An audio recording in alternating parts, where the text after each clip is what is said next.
Good afternoon.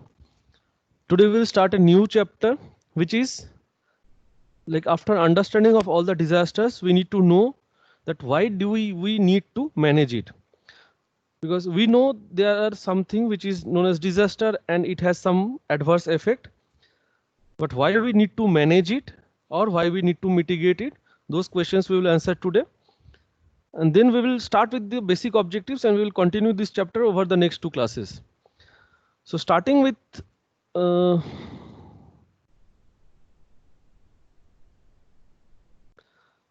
okay. So in the introductory chapter, we have discussed that there are broadly, there are two types of disasters, natural or man-made. Man-made disasters are avoidable because human beings are the source of the causes for the disaster, or human beings are the causes for the disaster. So it can be avoided by avoiding the cause. That means by not doing the necessary thing which causes this disaster. But the natural things are not avoidable. So what we need to do is we cannot avoid the cause of the natural disasters. So what we need to do is we need to prepare the steps that needs to be taken care of during the disaster, or to reduce the risk associated with the disaster. That means we need to be prepared, or we need to take some decisions so that the disaster happens, but the risk that is associated with the disaster, that means the vulnerability and the risk that is associated with the disaster, both of them can be reduced. Or even after the disaster, the the quantity of the suffering that human being and life and other animals suffer, they might be reduced or they might be mitigated. So to do these particular things in case of natural disaster, we have to manage the overall procedure. Okay, is it clear that where we are heading? Yes, sir. Okay. Okay. So uh, so what we are aiming at is to prepare the necessary steps, reduce the risk associated, and mitigate the suffering that can happen once the disaster has happened. So basically, the idea is the, these ideas might look simple, but actually on ground, these are massive scaled works, massive tasks that we have to be involved in to cope up or to get rid of the disaster or the effect of the disasters. So the in the concept of the disaster management, let's get something clear. Okay, so the certain ideas has to be clear before which is the introduction to the disaster management. So please note, see this section B, if you can see in the screen, there are 5 points. I will dictate these 5 points slowly. If you can note it out. I guess everyone is ready with a notebook. Just a minute, sir. Sure. Let me know once you are ready.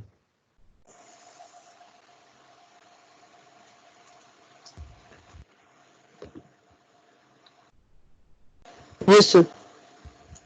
Okay, everyone is ready, right?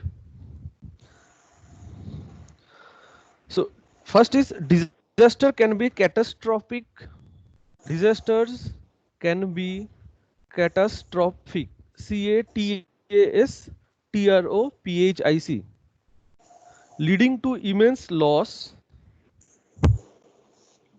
leading to immense loss in terms of life and property.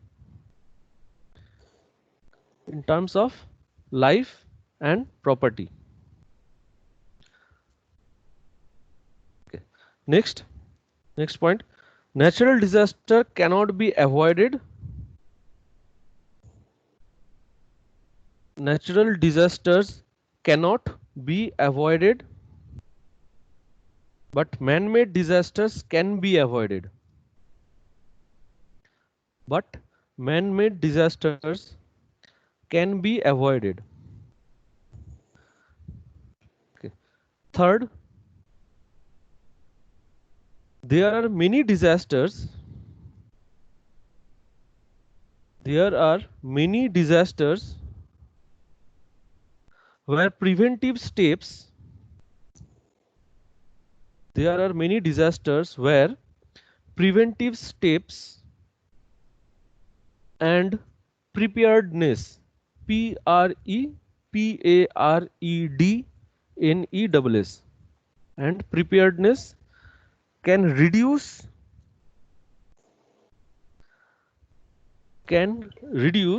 the cost of disaster can reduce the cost of disaster in terms of life and property in terms of life and property.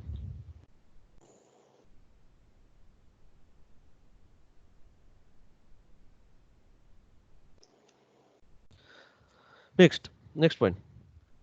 When any disaster strikes,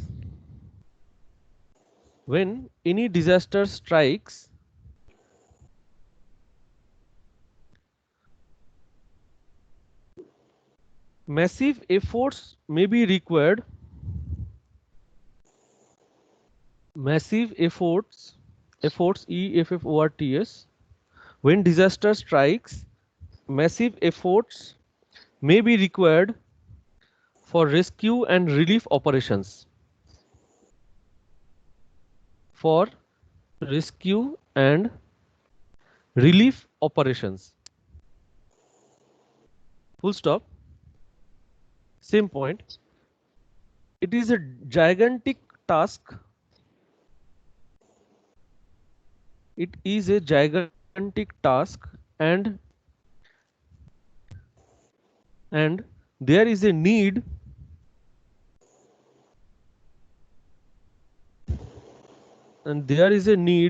to set up dedicated agencies. There is a need to set up dedicated agencies to take up individual tasks.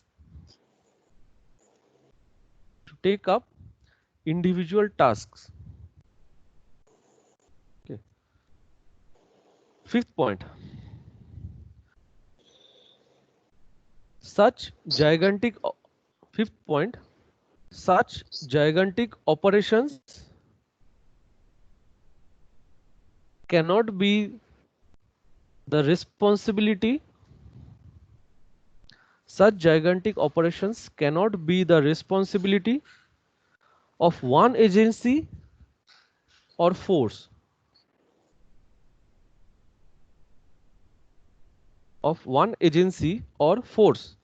Force means task force kind of thing. So FORCE of one force.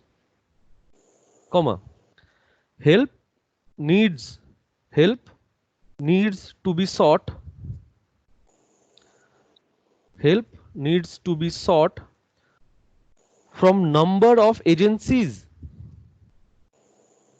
From number of agencies like NGOs, non-governmental organization, with a small s, NGO and small s, comma, international bodies,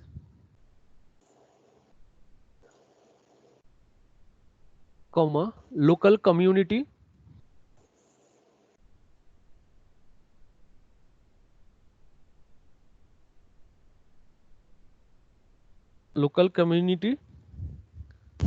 to execute the task.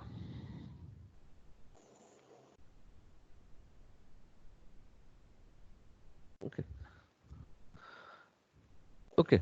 So these 5 points one by one is actually okay. We are completed. In section B is completed.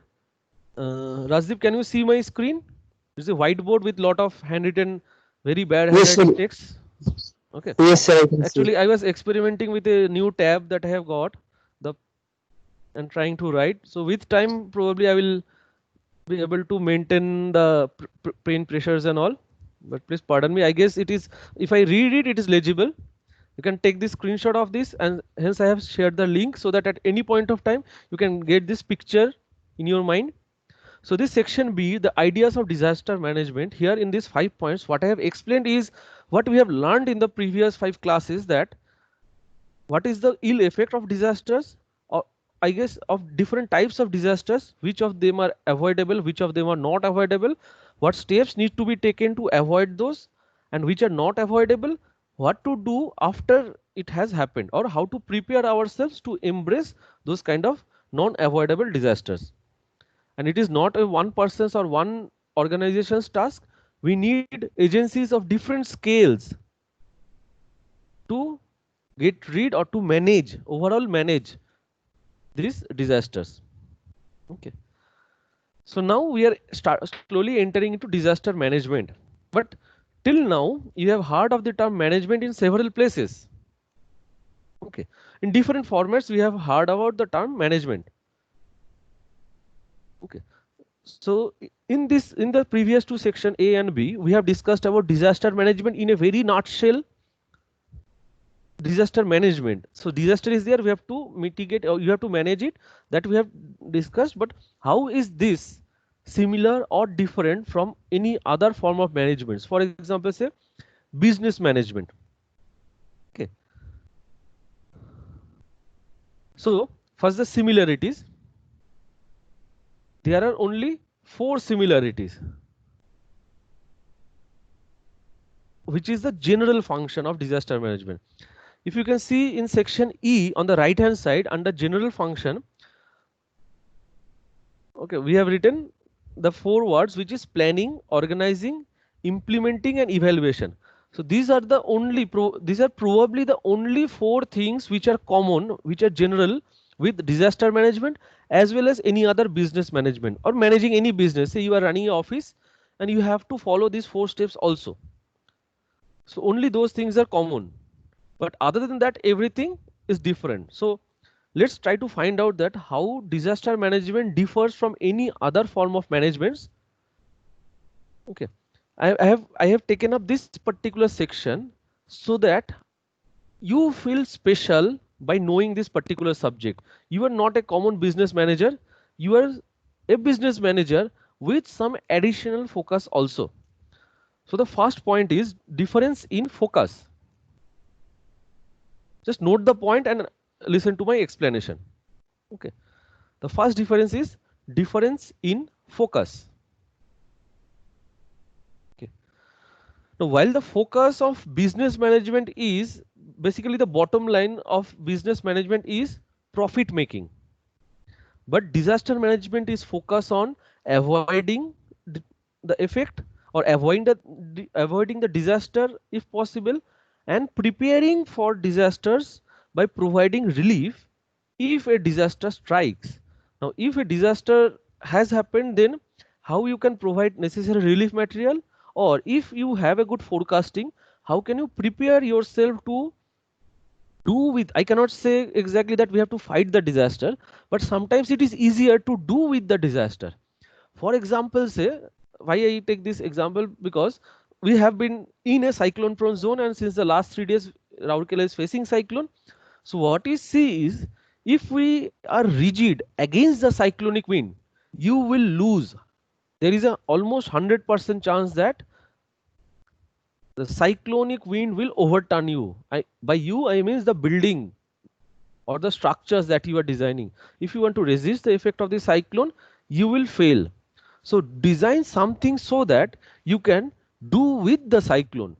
So you allow the cyclonic wind to enter your structures, enter your buildings, enter your site, and then lose its strength, and then get mitigated, reduction in its strength, its capacity, and then it causes less effect or less damage. So in that way, the focus of any other management is to maximize the profit, but in disaster management, the focus is solely on avoiding and preparing for the disaster and to provide relief in case a disaster has happened. That's so the point says difference in focus. The next is uncertainty in plan. The next point, the difference between this disaster management from any other form of management is uncertainty in or uncertainty of plans. So In business management, the work plan has to be fixed first before you actually start it. In your office, your work procedure has to be finalized first before you actually start working on it. But in disaster, there is no assurance or surety of what is going to happen in n+1 step. Suppose you are in nth step or you are facing the disaster, you don't know that when it will end, what will be the scale of disaster, how all you it can be manageable, or who all needs to be taken care of while managing it. So there cannot be any exact plan. Hence, it is a case specific management strategies needs to be taken for for avoiding or fighting against disaster. But remember, planning is an integral part of disaster management. As we say in the general function that there has to be plan, but the success of the certainty of the success rate of the plan may not be as exact as the success rate of the planning for a business management or a business organization. Is it clear? Is the point clear? Uncertainty Yes, of sir. plans. Yes, sir. Okay. Next is uncertainty of resources. Okay. So when a disaster actually strikes, we do not know for certain, definitely, that what resources we have in our hand or the logistics of operating with those resources from the source point to the destination point. The infrastructure damage may occur. So the resources are there, but it cannot be taken to the place where it is needed. In so we can, but in business managements, the resources has to be fixed. If you know you have to make a house, you are sure that you have done the estimation and you have applied for necessary loans to get it built, or you have planned its financial management also, or any other resource. That means which material has to be brought in at what point of time during the construction. You will be learning something known as a Gantt chart, GANTT, Gantt chart. Okay, in project management. I have given you I have given you a glimpse of that Gantt chart, but okay, those are utilized to understand the availability of the resource before actually you start with it. But in disaster, you are unsure about the quantum of the resource as well as the availability of the resource, because the quantity might be there in a store or in nearby relief places, but how can you take those to the necessary place where disaster has struck, or how can you bring the people close to the resource? That is uncertain. And the last difference is unpredictable situation. Now the situation in a disaster is definitely quite different from a business environment. Disaster management in most cases deals with a crisis situation. Business, like in right now because of corona, many of the business are in a crisis condition, but not all. Okay, but because of this disaster, whatever situation has been happening, because this is a medical disaster, right? Medicinal chemical, what can be said, it is a chemical or medicinal disaster that has happened, biological disaster maybe. So what is going to happen tomorrow to these biological ingredients, none of you can say, neither can I say, neither can any doctor say. So it is very unpredictable, this most of this disaster, that if you even if you have a plan to fight the first phase of a disaster, you are not sure whether it can be exactly executed. So you have to keep on modifying the nature of management depending on the situation that keeps on developing, particularly when the critical points arrive. Okay, so in business management, the critical points are like you have to meet a deadline to start the next work. For example, you have to meet the deadline for hardening of a slab concrete before you plan to remove the scaffoldings or the shutterings. Okay, so these are the major four differences. So we know that common business mindedness or business management mindedness can interest you in disaster management but cannot make you a disaster manager. Okay, so what actually is that disaster management? So there are like initially, as we discussed during our definition, that particularly the International Federation of Red Cross or the Red Crescents, commonly known as the IFRC, they used to tackle these disasters because mostly disasters were either catastrophic, natural, or if say epidemics, diseases. Okay, and they are the people who comes up with medical emergency helps to manage this kind of disaster for humanitarian aspects only in case of emergencies. Okay, we are in section D, the disaster management. So we are reaching to the definition of disaster management. We are trying to, we have lot of vague ideas over different kinds of disaster. I'm trying to streamline those and come to a decent definition, which again in the reverse direction encompasses all the things which we have discussed till now. Okay.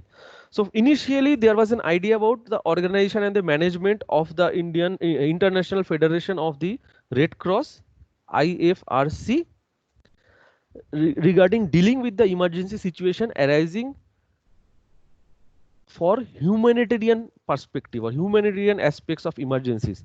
We should not allow life to be lost. To do that, whatever needs to be done, so they had less impact on actually they did not do too many things to reduce the impact of the disaster, but they catered the after effect of the disaster. So if you see this particular place under section A in my whiteboard, step to prepare for them, which was not there focused initially, reduce the risk associated to them. Okay, to some extent it was there, but mostly it was mitigate the suffering. So once somebody has got some epidemic, pull them up to a center where they can be taken care of, cured, and then put back into the mainstream life. That was the initial explanation of disaster management. But University of Wisconsin in USA Madison, there is a good center like disaster management center. In India, there is a disaster management center or center for disaster management and mitigation housed in IIT Roorkee. You have heard of this CBRI, Central Building Research Institute? I guess you have heard, or is it first time you are hearing this name? Yes, sir. Yes, sir. We heard. Where? Okay. Sir, in like estimation and costing, sir. Okay. So because this particular center is located in a area in Uttarakhand, the then Uttar Pradesh, where disaster strikes almost every year in different forms. Either it is flood, or it is landslide, or it is earthquake, or this chill cold waves, the northeastern retreating monsoon wind. So they first started taking up this, and they have a like the Thompson College of Engineering, as far as we know, is the oldest engineering college in India, which gave rise to the civil engineering department, which in turn after the independence and all became the Indian Institute of Technology Roorkee. So they have been doing lot of research over decades and decades to come up with good definitions of disaster management, and they have also been doing it in tandem with some other well-known centers, the disaster management centers of USA Madison. So there they were actually talking about the disaster management as a range of activities designed to maintain control over the disaster. So here they are mostly talking about again the man-made disasters. Okay, so to have a control, to maintain a control over the disasters and emergency situations, and to provide a fair framework to common people or the people who can help others in these risky conditions. So they are basically doing is they are trying to reduce the effect of it, the effect of the disaster, and control the disaster. That means in today's day, this control means like breaking the chain. If you keep people indoor, the people outside the door who are actually working in emergency will not get affected by corona. So that is how they control the spread of the disease or the disasters. That was their major aspect. Okay. So from these two, or I will not say these are two distinct cases, but with over the years several ideologies have started developing, but ultimately one of the most comprehensive definition of disaster management, like is, kindly note the definition. Like it is a culmination of lots of other definition, and definitely these two cases that we have cited, I have told right now. Note the definition. Okay. Disaster management can be defined. Disaster management. Okay, you can keep on writing DM as disaster management, if not in the exam. Disaster management can be defined as the organization and execution of disaster management plans and execution of disaster management plans for preventing disorder, for preventing disaster,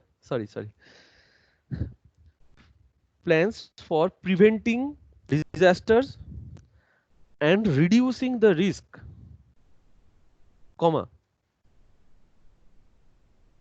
undertaking rescue and relief operations, after comma, undertaking rescue and relief operations in emergency situations,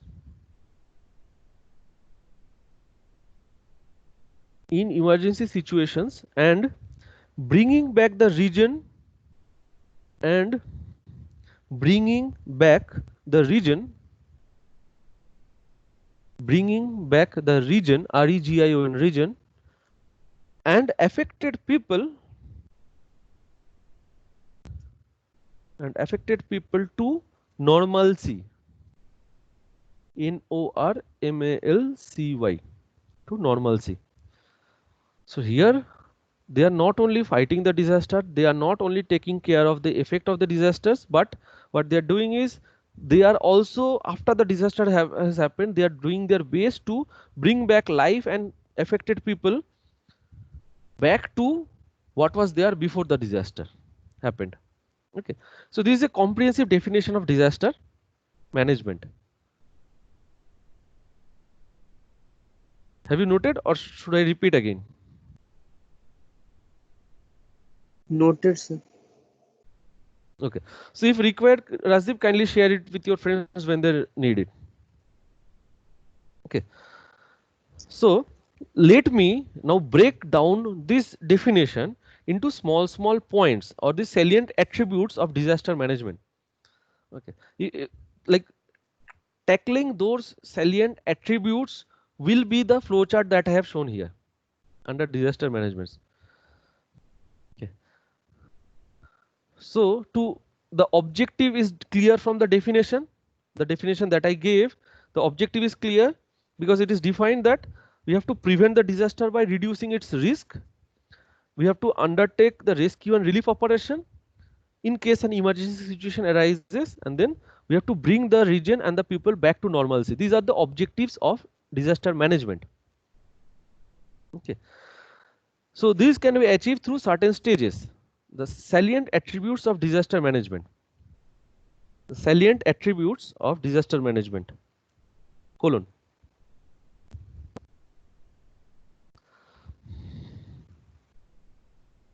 Okay, if anyone is having any problem to note it, write down. Why I make you write, because later you will remember the things that you write, but it is not that easy to remember things which you only read. If you read what you have already written on time, then it would be easier for you to remember when you actually need these particular attributes. Okay, so coming down to the salient attributes of disaster management, first is to create a necessary organizational structure. To create a necessary organizational structure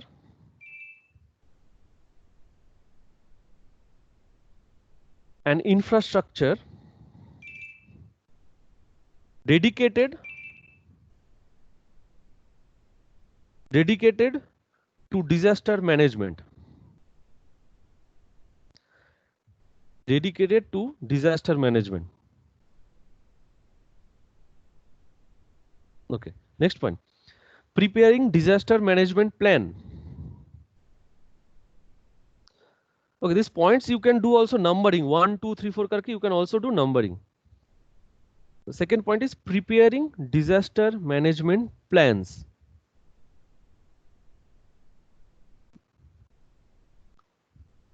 Third, organizing necessary resources from various agencies.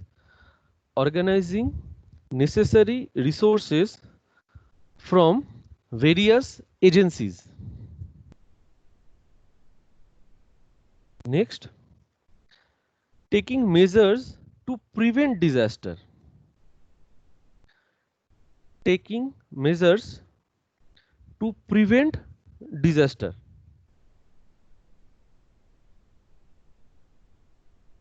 Okay. Next, making necessary preparation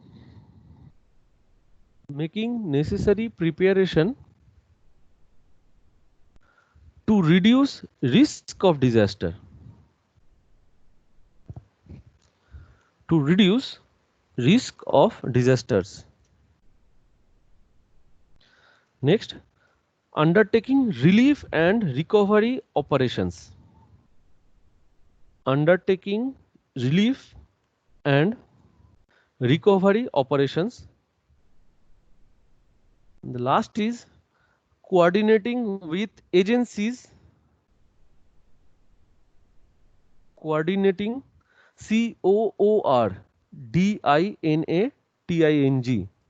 Coordinating with agencies and executing plans effectively. Executing plans effectively, comma, efficiently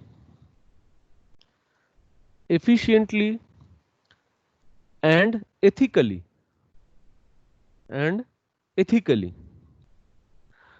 This term we will probably hear only during your architectural design or disaster management. The term ethically.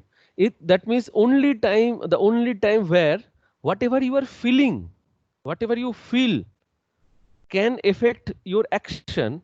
That means ethically you feel that this should be done, and then you can do that.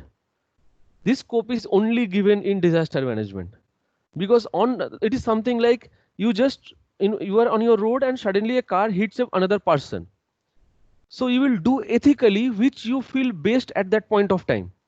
If you feel best that you will wait until police arrives, that is ethically uh, one of the option. Or you may feel that you will get hold of the driver who was driving the car and keep on slapping him, beating him, punishing him, but the affected person is lying on the ground on the road. If you feel that is ethically okay, you will do that. Or if you feel ethically you should carry the person, if possible, to the nearby health facilities or to some first aid center, then you will do that. So whatever ethically you feel should be done, depending on the situation, you have to do that. But this cannot be done in any other cases. Ethically, you feel that NIT Rourkela, instead of a gridiron plan, should be a radial plan. You cannot do that, because your ethics might be correct, but that ethics is not suitable for mass. Okay. So from these few steps, generally the first 3-4 steps are planned before the disaster strikes, and the last 3-4 are something like you have to plan before but execute it after the disaster strikes. Okay, making necessary preparation to reduce the risk of the disaster. That means, say, like Amphan in West Bengal, they were aware that it will not have too much effect in West Bengal, but it will affect Odisha. But suddenly they realized at the very 11th hour that it is going to affect them to a higher possible with a higher possible magnitude of damage. So what immediately they do is they disconnected all high power consuming industries and equipments throughout the cities, throughout the dense cities. They stopped the water supply for a while, because supplying water, if it gets damaged, it would be difficult to repair. They stopped all other hazardous things, like pumping stations for sewage were stopped and only drainage pumping stations were allowed. So these are the management that which they ethically felt was more efficient and might have been more effective once the Amphan changed its direction from Odisha towards West Bengal. Okay, so this it can happen during the risk or even after the risk also. Okay. So with this we come to a picturesque flow chart showing the different what can I say, the different like structures or stages of disaster management. Okay, so the management of disasters, it can be any kind of disaster, natural ho, environmental ho, man-made ho. There are three basic things that has to be done. One are the general functions which you have to do, which is the planning for the disaster, organizing how to tackle the disaster or mitigate it, implementing those plans during before the disaster or during the disaster or after the disaster, and then doing stage wise, step wise evaluation of the efficiency of implemented plans. Okay, that evaluation is necessary because that evaluation will ensure whether if similar scale disaster again strikes, whether you will be able to efficiently tackle it in a better way or not. If your evaluation says that social distancing during the corona or isolating or home quarantine of people was efficient enough to tackle the spread of corona, then next time this kind of disaster if it arrives, first thing that government is going to do is put people behind the locked door, isolate them as much as possible. Okay, so they will be prepared for that. But this is same for all. In a business plan, in a architectural office, if you feel that you have suffered, if you have done a small intervention in the 11th hour of your design implementation, and that earned lot of extra time, less manpower was required, and leading to a bit more profit. So if that is the evaluation after that stage, next time you will start planning with that particular implementation stage only. Okay, so evaluation of everything, whether it is good or whether it is bad, is always necessary. But along with this general function, there are some specific functions also. For example, the first one is mitigating. That how well you were able to do away with the disaster. That means you have a good building, say in NIT Rourkela, the main building, if you are accessing the main building of NIT Rourkela from the main gate, the academic main gate, you will see there are a lot of horizontal and vertical fins projecting out. So they not only create shadow, but they disturb the strong northern winds that blows from the river side, the Koel river side in monsoon or in late monsoon period. Okay, in a way what it helps in is not only it puts a shade from the scorching western sun or northwestern sun, but it also breaks the effect of the wind. So if it is a planar surface, the effect of wind per square inch is much more than the effect of wind per square inch of this corrugated or divided or distorted surfaces. So there can be different ways of mitigating any small disaster, any kind of disaster which is special for this disaster management but not common for the business managements. Next is preparedness.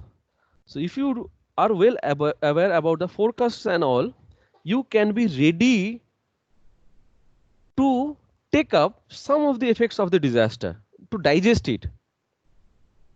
So if you can, that is known as preparedness. Preparedness is something which we discussed while talking about what? While talking about, let me see. No, not this one.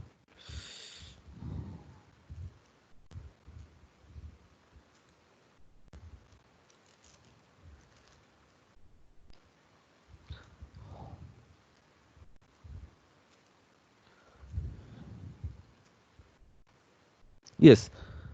Uh,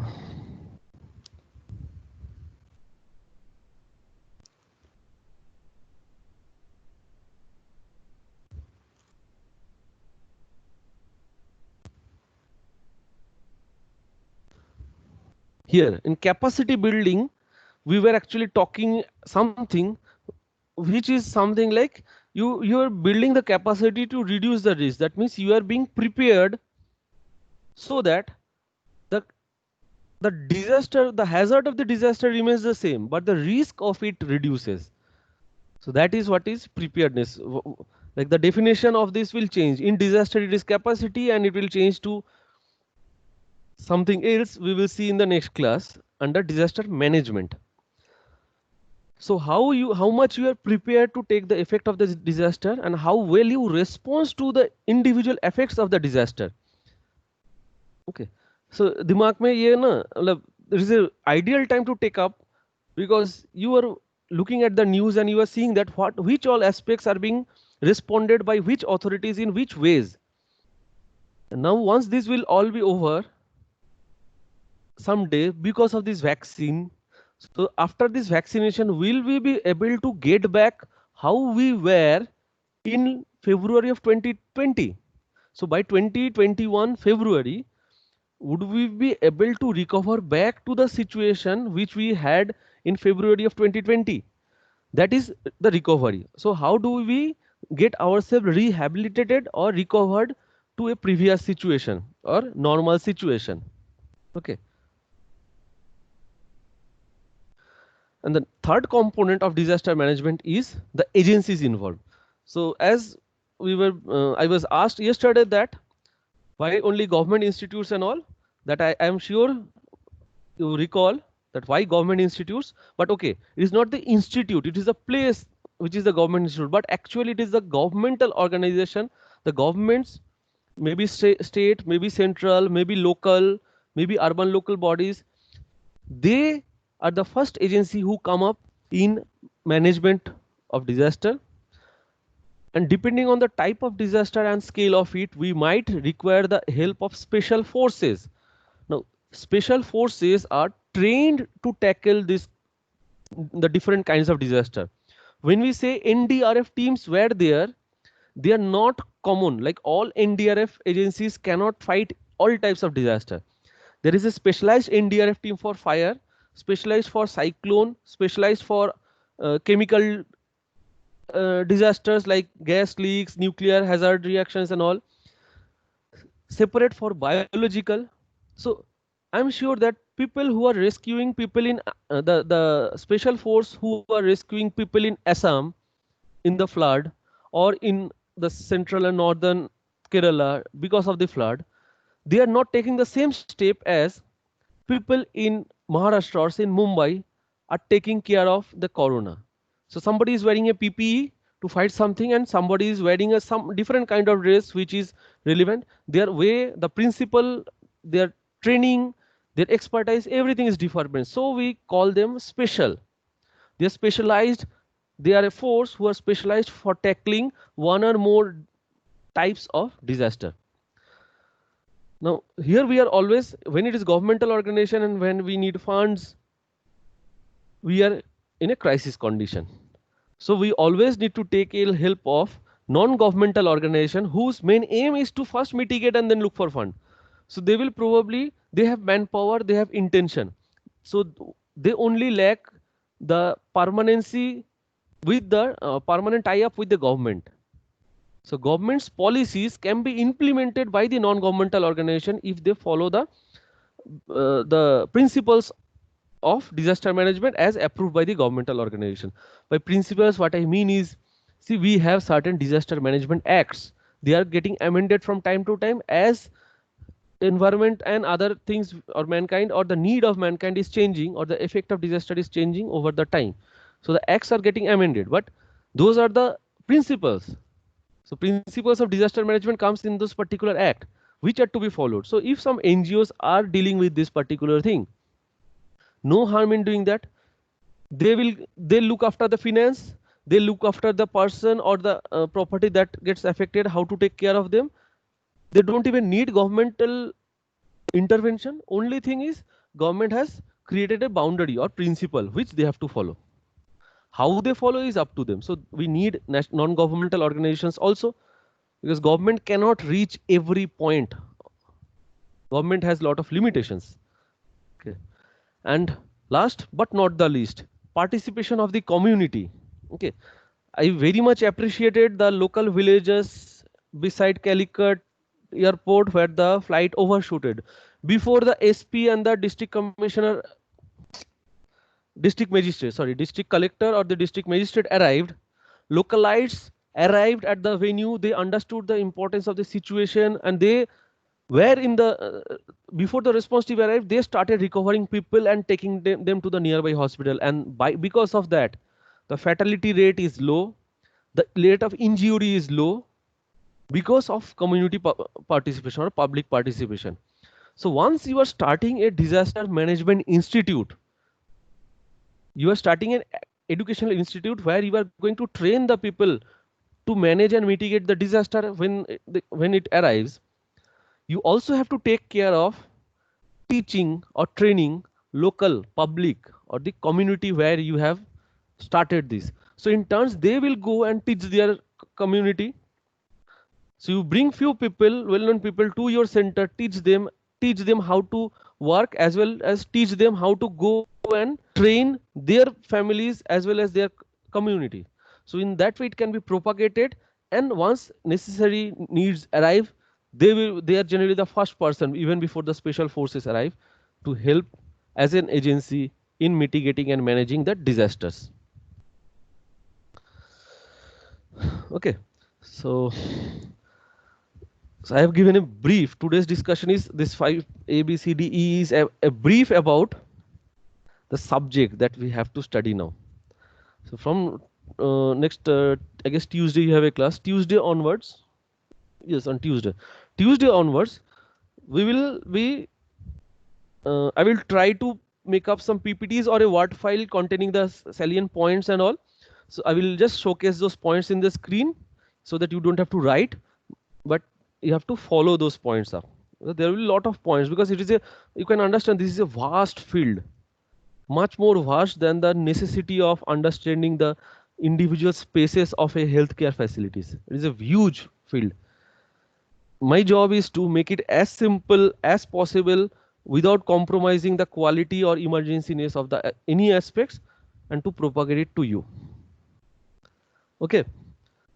So today I will stop recording here and I will take questions from you.